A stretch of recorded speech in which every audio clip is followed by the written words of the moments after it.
त्यांच्यासोबत चर्चा केली. एकंदरीत आतापर्यंत तपासाबद्दल तुमचं काय मत आहे आणि पुढची काय भूमिका राहणार आहे? अत्यंत गंभीर आणि अस्वस्थ करणारी घटना आहे. आरोपी बद्दल मनामध्ये चीड तर आलेलीच आहे, परंतु प्रत्यक्षामध्ये सगळी माहिती मी जी घेतली कागदपत्रांच्या पेक्षाही तिच्या कुटुंबियांचं आणि माझं सकाळी अगदी तपशीलवार बोलणं झालं, जवळजवळ 15-20 मिनिटं. आणि त्याच्यामध्ये एक दिसतंय स्पष्ट की पूर्णपणाने त्या मुलीला दहशत आणून, तिच्या मनावरती दबाव आणून तिच्यावरती भयंकर असे शारीरिक अत्याचार केलेले आहेत. आणि तो केवळ स्वतः अत्याचार करून थांबत नव्हता, तर ते व्हिडिओ किंवा ते देखील तो कुठेतरी पाठवत असावा असं वाटतंय. ज्या प्रकारची शस्त्र मिळालेली आहेत त्याच्यामध्ये त्याला 2 दिवसाची कस्टडी दिलेली आहे.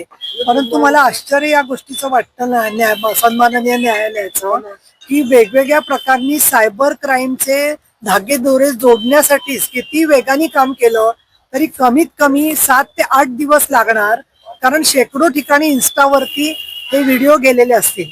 अशा वेळेला ही माहिती घेण्याच्या दृष्टिकोनातून पोलिसांना अधिक कस्टडी मिळायला हवी होती. माननीय न्यायालयाने विचार करायला हवा होता.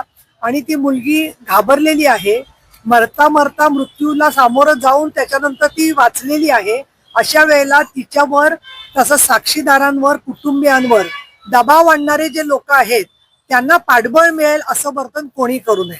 आरोपीला वकील मिळणं हा कायद्याने त्याचा अधिकार असला तरी सुद्धा कुठलाही रुग्ण त्याला निष्णात डॉक्टर मिळाला पाहिजे. तसं या ठिकाणी नंबर 1च्या वकिलांनी सगळं कायदे पांडित्य स्वतःचं वापरून त्याचं वकीलपत्र घेणं हे म्हणजे मला तर वाटतं की महाराष्ट्रातल्या वकील वर्गाला नक्कीच शोभा देणारं नाहीये.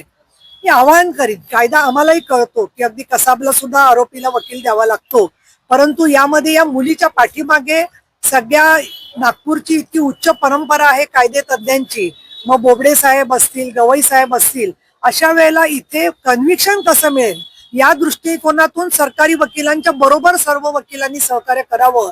त्याचबरोबर मी आपल्या मार्फत महाराष्ट्रामधल्या सगळ्या लोकांपर्यंत ही माहिती पोचलेलीच आहे की या आरोपींनी ठाण्याहून येऊन इथे दुसरं परत तिसरं घर भाड्याने घेऊन तिला अशा पद्धतीने सापळ्यात अडकवलेलं आहे. तर याचं जे तपशील आहे तो इतर सुद्धा जिल्ह्यात कळला पाहिजे, किंबहुना भारताच्या इतर भागामध्ये जाऊन सुद्धा त्यांनी असे काही प्रकार केलेले आहेत का. त्याचा हेतू सरळ सरळ मला तर वाटतं की खून करून हे सगळे व्हिडिओ विकणं, एक विकृत पद्धतीचं लैंगिक व्यापार करणं हा त्याचा हेतू दिसतोय. आणि त्याचबरोबर तिचा अवयव काय करणार होता तो, असे सुद्धा प्रश्न त्याच्यामध्ये आहेत. पोलिसांच्या ताबडतोब दखल घेतल्यामुळे आणि तिच्या कुटुंबियांनी ताबडतोब पोलीस स्टेशन गाठल्यामुळे ही मुलगी आज आपल्याला जिवंत दिसते आहे. त्याच्याबद्दल पोलीस विभागाच्या तत्परतेबद्दल मी नक्कीच असं म्हणेन की पोलिसांचं नीतिधैर्य खच्ची होईल अशा पद्धतीची विधानं कोणी करू नये. आणि मी इथे एवढ्याचसाठी आले की मला एक असं दिसतंय की नंदुरबारला झालेलं प्रकरण असेल किंवा नसरापूरचं प्रकरण असेल, कार्यप्रणाली सारखीच दिसते. कुठेतरी दबाव आणायचा, दहशत आणायची आणि त्या मुलीला ब्लॅकमेलिंगची भीती करून ती केस दडपायचा प्रयत्न करायचा.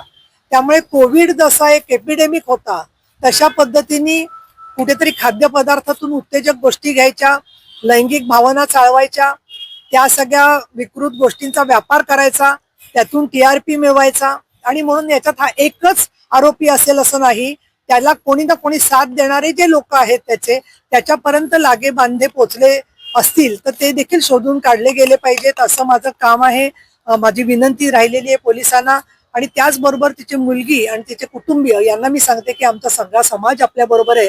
आणि तिच्या वडिलांनी माझ्याशी बोलत असताना असं म्हणाले ते की आम्हाला तुम्ही आल्यावरती मोठी बहीण आल्यासारखं वाटलं आणि तुम्ही खूप महिलांना न्याय मिळवून दिलेला आहे आणि त्याच्यामुळे या केसमध्ये सुद्धा न्याय मिळेल असं वाटतंय. मी असं म्हणेन की माननीय मुख्यमंत्री देवेंद्रजी फडणवीस, माननीय उपमुख्यमंत्री एकनाथ शिंदे, उपमुख्यमंत्री सुनेत्रा पवार आणि पोलीस आयुक्त नांगरे पाटील हे सगळे या विषयात सक्रिय आहेत. नसरापूरच्या केसमध्ये जसं अगदी 1.5 महिन्यात निकाल लागला तर याच्यात साक्षी पुरावे जमा करायला थोडा वेळ लागेल, पण लवकरात लवकर चार्जशीट करून फास्ट ट्रॅक मध्ये याच्या शिक्षा व्हावी आणि अशा नराधमाला फाशीची शिक्षा व्हावी. आणि तो जरी बोलला नाही आता तरी सुद्धा तांत्रिक पुरावे आपल्याकडे सबळ असल्यामुळे, त्याचबरोबर अन्य ज्या फिजिकल टेस्ट सगळ्या झालेल्या आहेत त्याच्यातून सगळी केस ही पूर्ण सिद्ध होऊन अगदी त्याच्यामध्ये त्याला शिक्षा होणार आहे याच्याबद्दल माझ्या मनात कुठेही शंका नाहीये. याबद्दल तुम्हाला काही प्रश्न विचारायचा असेल तर विचारा, पण राजकीय प्रश्न या पार्श्वभूमीवर नाही विचारले तर चांगलं IPS आहे. अधिकाऱ्याचा मध्ये हस्तक्षेप होतोय तपासा इतका चांगला सुरू असताना याच्यावर तुमचं काय ऑब्झर्वेशन, काय तुमचं? ते कुठल्या IPS अधिकारी मला तुम्ही पत्रकार परिषदेनंतर सांगा, तर त्याच्यावरती ते काही चुकीचा हस्तक्षेप करत असतील तर मी स्वतः मुख्यमंत्र्यांशी बोलून निपक्षपातीपणे तपास होईल हे नक्की बघेन. जगातल्या अनेक देशामध्ये 16 वर्षाखालील मुलांच्या सोशल मीडिया वापरावर बंदी आणलेली आहे. असं वाटते का ज्या प्रकारचे प्रकार महाराष्ट्रात किंवा देशात घडतात आपल्याकडे पण तशा प्रकारचा कायदा आणायला पाहिजे? मुळामध्ये कायदा आणणं ही मागणी फार लोकप्रिय होते, पण ऑस्ट्रेलिया आणि न्यूझीलंडमध्ये कायदे आणलेले आहेत, परंतु ती बंदी झुगारून छोटी मुलं वेगवेगळ्या नावानी स्वतः ते वापरतातच आहेत. त्यामुळे अशा तांत्रिक बंदीच्या पेक्षा त्या मुलांशी संवाद साधून सुरक्षित मैत्री, मी असं म्हणणार नाही कुठेही की बाबा मुलगा आणि मुलीनी कुठे एकमेकाशी बोलताच कामा नये, पण जेव्हा पहिलं तिला शारीरिक जखम त्यांनी केली, पहिल्यांदा तिचा वरती ज्याला अत्याचार सुरू झाले, पहिल्यांदा दहशत टाकली, त्याच वेळेला आपण कुठेतरी मदत घेतली पाहिजे हे या मुला मुलींना कळलं पाहिजे, की जेणेकरून अशी विकृत माणसं मैत्रीच्या नावाखाली गैरफायदा घेत असतील तर त्यांच्यापासून सावध कसं राहायचं हे शिक्षण प्रशिक्षण पोलिसांच्या बरोबरीने आमच्या शिक्षण विभाग, कुटुंब, आपल्या आसपासचे लोक यांच्यामध्ये सुद्धा येणं आवश्यक आहे. आणि तुम्ही म्हणजे मीडिया या संदर्भामध्ये खूप महत्वाची भूमिका बजावू शकता असं मला वाटतं. आरोपीच्या वडिलांकडनं वेगवेगळ्या स्तरावर दबाव आणण्याचा किंवा पोलीस तपासात हस्तक्षेप करण्याचा प्रयत्न होत आहे.